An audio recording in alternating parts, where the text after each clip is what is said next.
Adventures by Morse.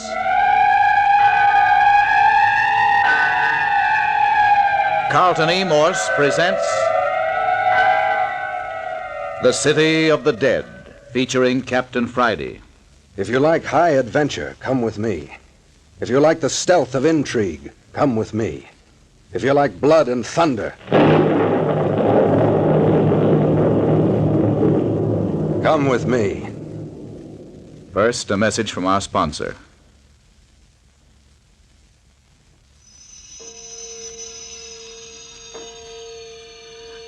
Eight o'clock on Sunday morning, the second day in the City of the Dead. 8 o'clock in the morning after a night of unearthly events and sudden death. And it all seems to be centered about the caretaker's cottage at the gate of the old abandoned cemetery. Those present include the caretaker himself, better known as Mayor Joshua Friday, Dr. Tuner, retired, all his patients are laid away in the City of the Dead, Captain Friday, son of the mayor, and private investigator from San Francisco, who has come down to the City of the Dead to help his father fight grave robbers. The only persons caught in the net so far are Jimmy Parker, a nice-looking college boy, and his girlfriend, Phyllis Carroll. At 2 o'clock this fog-choked winter morning, Captain Friday was roused from sleep to find a phantom-like white-robed figure, its face covered with long, white flowing hair, patrolling about the caretaker's cottage.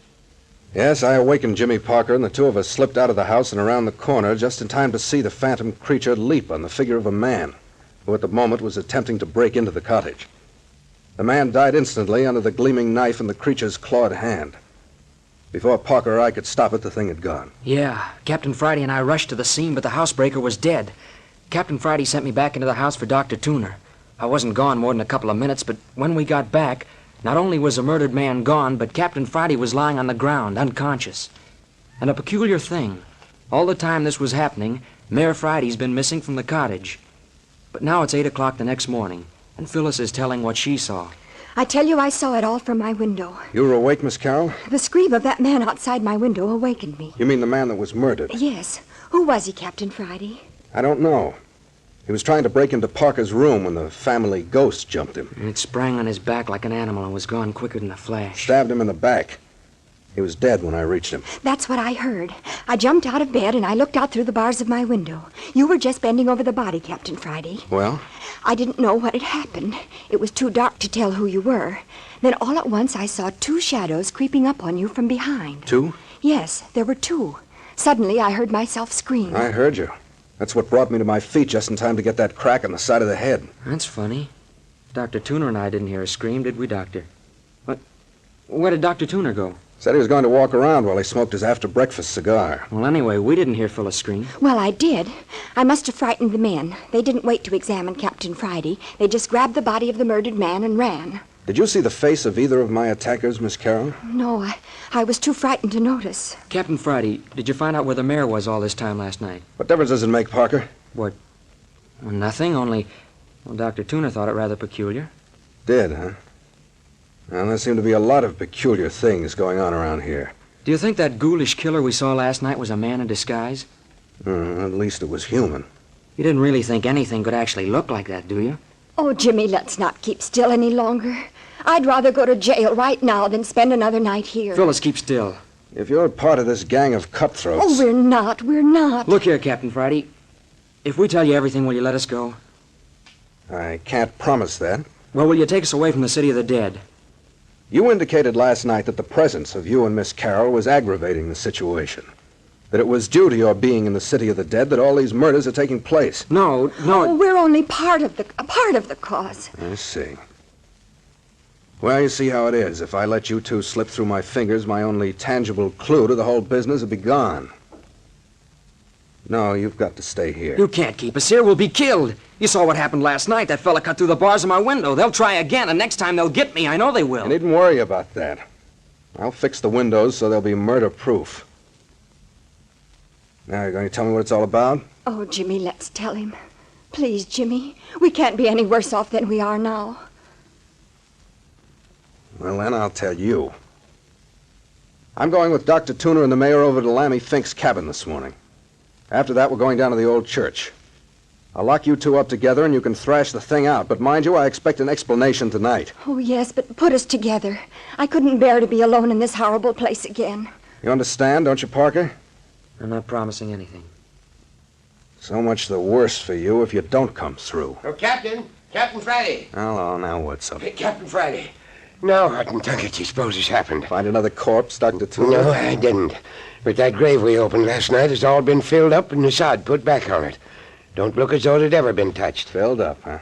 Now, there's an idea. Graves automatically opened and closed while you wait. I tell you, Captain, this is no laughing matter. Something bigger than the mayor and I ever figured on has broken loose. Wait, where is the mayor, anyhow? Catching up on the sleep he lost last night. Where was the mayor last night, Captain? Don't you know? I swear I don't. Oh. You were supposed to be sleeping with him. If you don't know, how should I? I didn't even know he'd left the bed until Parker came in and woke me up. I swear I didn't. You don't think old Doc Tooner and your own dad would hold out on you, do you, boy? Something's funny somewhere. Now I want you and Dad to go over to Lammy Fink's place with me. I don't see what good that'll do. After that, we'll run down to the old church ruins and see if we can find out who took a shot at Dad night before last. Yeah, I've told you all I know. Maybe. Well, you don't suppose we'd have brought you down here in the first place if we'd had anything to hold back, do you? I'm not supposing anything. I'm putting facts together. Doc, go rout out the mayor and we'll be starting. How far is Lammy Fink's house from the city of the dead, Mayor? Just a hop and a jump. But it ain't a house, son. Just a shack. Look here. You can see it yonder among the trees. Built it himself at odd times. A gloomy place for a house. Looks more like a hunted animal's hole. He acts like a hunted animal most of the time, don't he, Mayor? Yeah, he's a little off, all right. I'd rather sleep in the city of the dead than down in this hovel. Not Lammy. He's graveyard shy after dark. Oh, this is it. Lammy Fink's residence. One room, one door, and no window. And a cellar. Cellar? I didn't know about that. Never even thought of a cellar when I was over the other day. Well, then that's the first place we'll look. Go ahead, Dad. You know the way. Lean on. Well, there's no need to lead. This here path leads around the house to cellar steps. All right, keep going.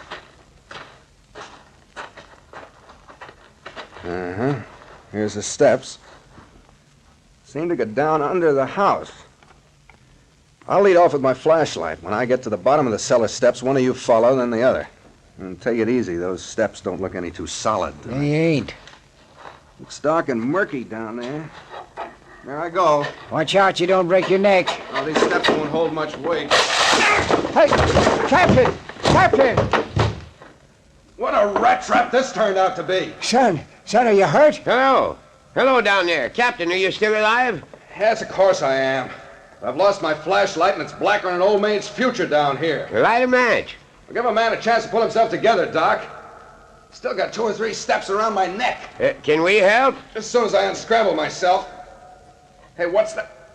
Hey, Doc Tooner, Mayor. I'm holed up down here with a body. Who is it, Captain? How do I know? We just met here in the dark. Well, why don't you light a match and find out? We can't get down to the cellar without a rope now that the stairs are busted.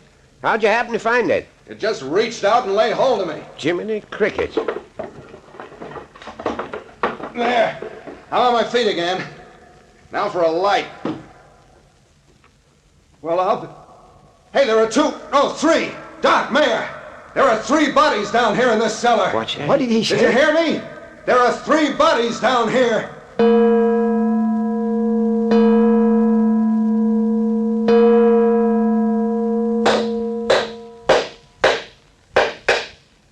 Here. That ladder will hold any of us. Now, Dr. Tooner, I want you and Dad to come on down into the cellar with me and examine those bodies. One of them is Lammy Fink, all right enough. One of them is the strangled fellow we dug up, and the other is the man who was stabbed to death last night. Yeah, if you know so much about him, why should we go down and look at him? I want to see if you know either of the unidentified bodies. I'd bet money I don't, but come along, son. What makes you think you don't, Mayor? Trying to get something on your father, boy? Never mind, come along. Careful on the ladder. There you are. Now, over this way. Look out for those boxes. All right, I'll hold the torch for you. There they are. 3 bodies laid out side by side.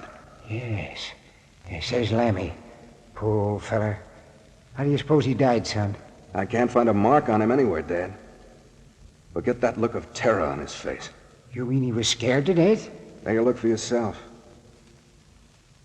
How long's Lammy been dead, Doctor? Well, at least 36 hours. You're certain of that? Well, that's fairly accurate. Then Lammy Fink couldn't possibly have filled up the grave we opened last night. He could not. And who did do it? Dad, you said that you and Lammy were the only ones capable of doing an expert job of replacing turf on a grave. Yeah, I said it all right. Well, Dad? Must have been wrong. You mean there's someone else around the city of the dead who's capable of such work? Looks like it, don't it? Well, never mind. Mayor, did you or Dr. Tuner ever see either of these other two bodies before? I mean, while they were alive? Not me, Captain. I don't know nothing about him, boy. That's darn funny. I've been through their clothes. Not a thing to identify them. Not... Listen. Footsteps. There's someone in the shack overhead. Shh, just a moment. Who's that, you suppose? There's somebody up there, all right. Come on. We'll go up after him. Take it easy. We don't want to frighten him off. Up you go, Doc. You next, Dad. Yeah.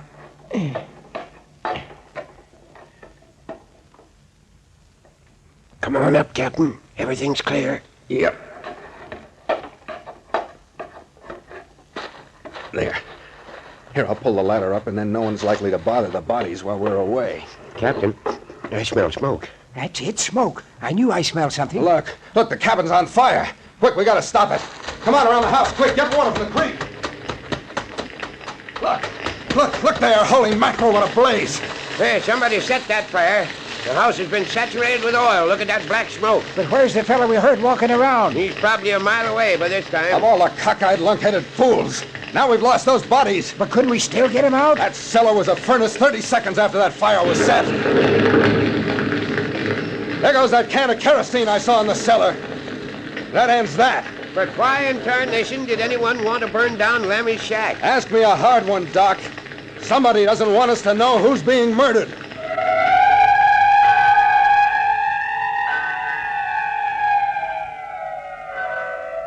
Dead men can't talk, especially after they've been cremated. But there is still the contents of Ernie Morton's grave and old clawfoot down in the abandoned church. But more of that in a moment.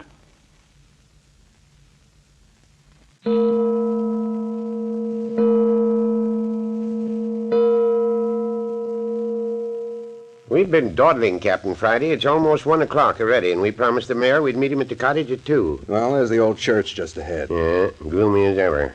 You know, Doctor, this place has always given me the creeps. Even when I was a kid. The mayor never brought me here unless it was to arrange for a funeral. Well, that's about all it was ever used for, as far as back as I can remember. Funerals and now and again a country wedding. This is the first time I've been near the place since it was abandoned. But I remember the day they found the old bell ringer hanging by the neck in the study. Well, I always did think the place was infested with... With what? With something ghoulish. That's a nice thought. And our visit night before last only went to confirm my opinion. You mean the claw-footed man? Oh, he was only the climax to the whole business. I tell you, the place absolutely reeks of something unhealthy. Oh, that's probably the bats. Plenty of them here. Well, shall we go in? From the slant of that roof, I'd say the whole place would be tumbling in another year. Careful. The mayor went through the floor the other night. Gloomy as the inside of a grave in here. There. Don't you feel it? Feel what, Doc? The moment I stepped in here out of the sunshine, I felt something come over me like a slimy, wet cloak. Don't you get it, Captain? You give yourself the creeps if you keep that up. All I get is an unpleasant smell of mustiness and decay. The place is rotten to the foundation. Yeah, there's something more than a physical rottenness here, Captain. I smell something else. Yeah? I tell you, I do. Well, shall we go back and have a look at the old study? That's where the mayor was shot, wasn't it? That's right. That's where we ran into the claw-footed man or beast or whatever he is. Did you leave the doors shut when you carried the mayor out the other night? I did not. I was too scared. I just picked up the mayor and dashed through. The door was still open. Well, it's shut now. By jingo, that's right. Do you suppose that thing's in there now? I got my gun handy to pot him if he is. You better not stand in front of the door. You'll know what happened to me last night. You stand at the side of the door. I'm going to block the way. Don't be a fool, son. You're liable to get hurt. Not while I've got this little plaything in my hand. Yeah, I warned you. You ready? Go on, open the door and get it over with.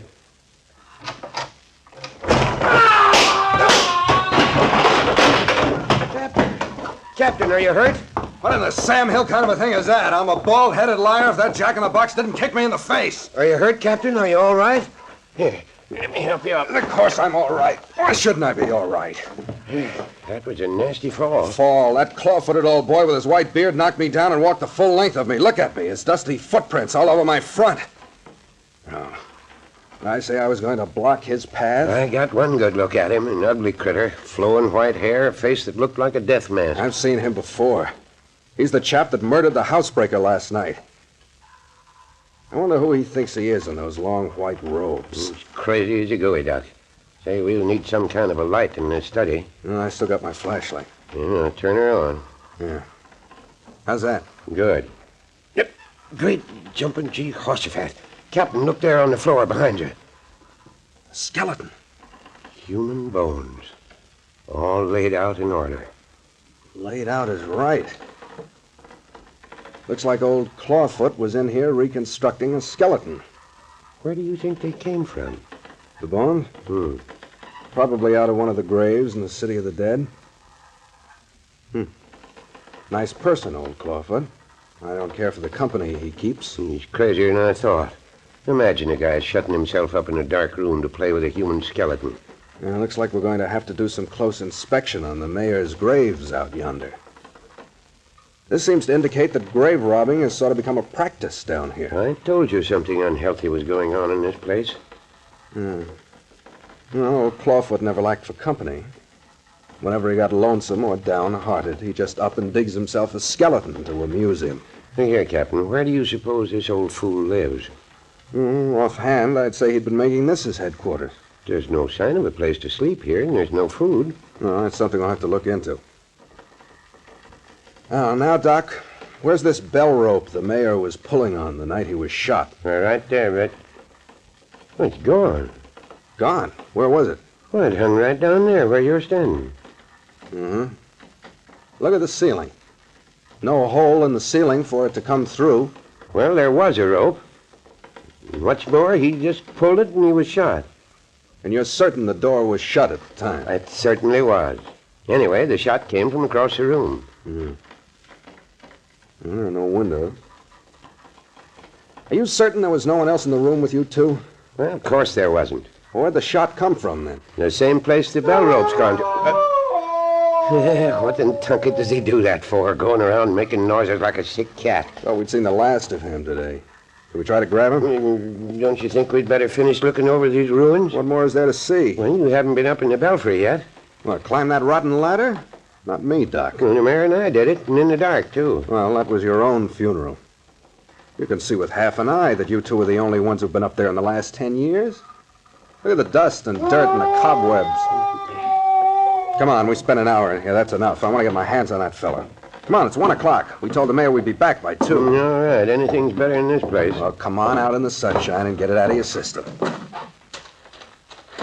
Oh, where is our sunshine? Fog, if that ain't the luck. First afternoon fog we've had this season.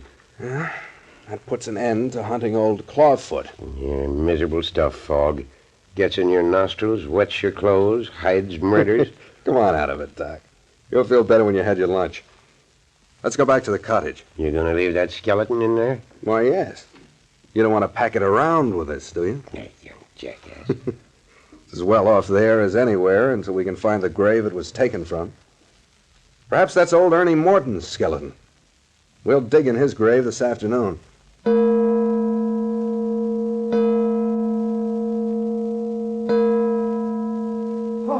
Oh, there you are. There you are.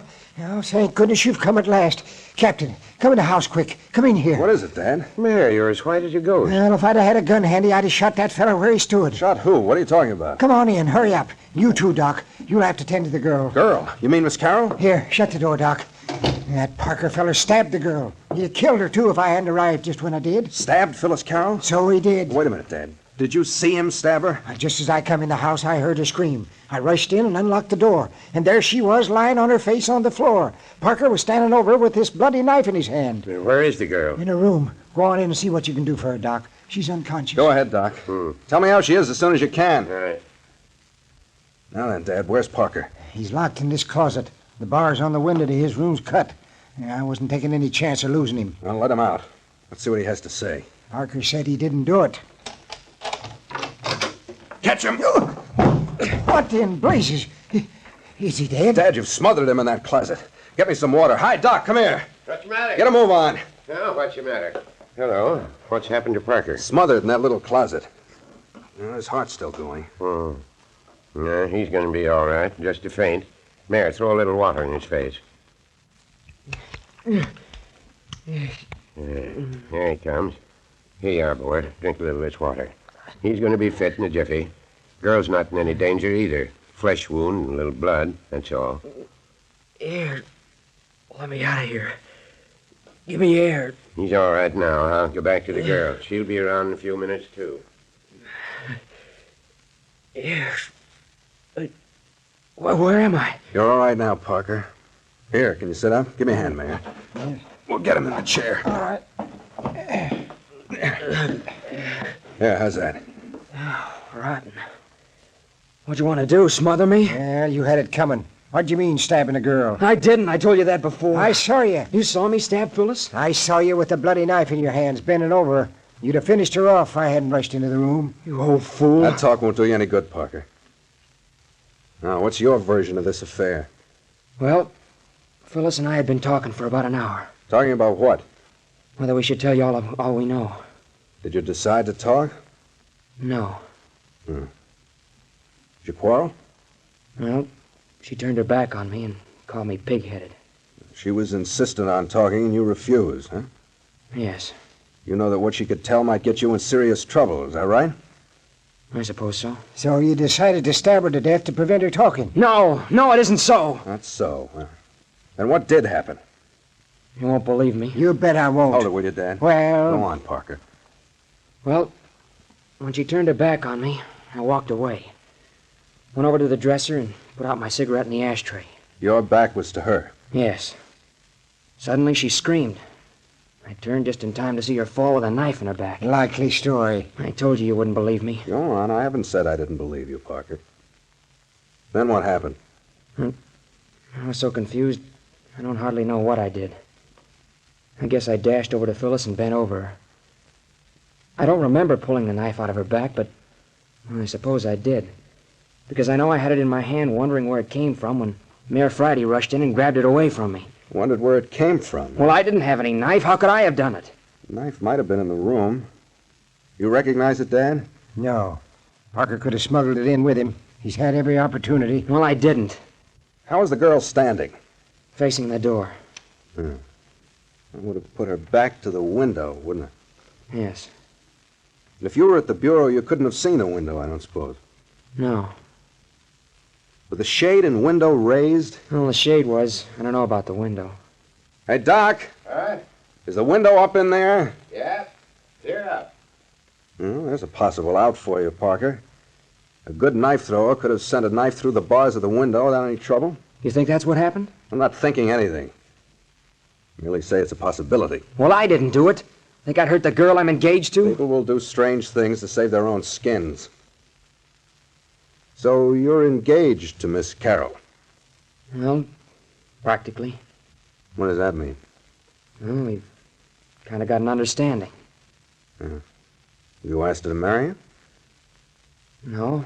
That is, In other words, you said that about the engagement because you thought it would be a point in your favor.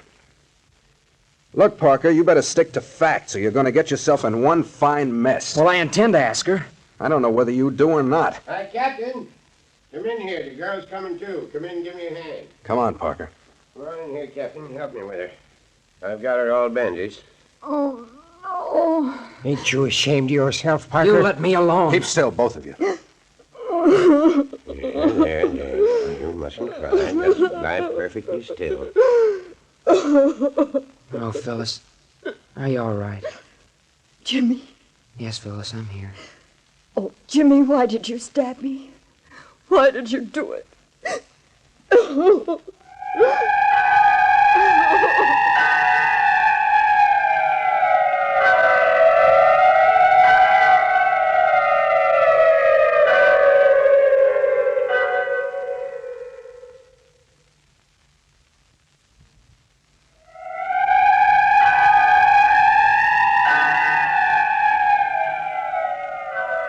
In the midst of the desperate happenings in the city of the dead, has Jimmy Parker turned on his own companion, Phyllis Carroll?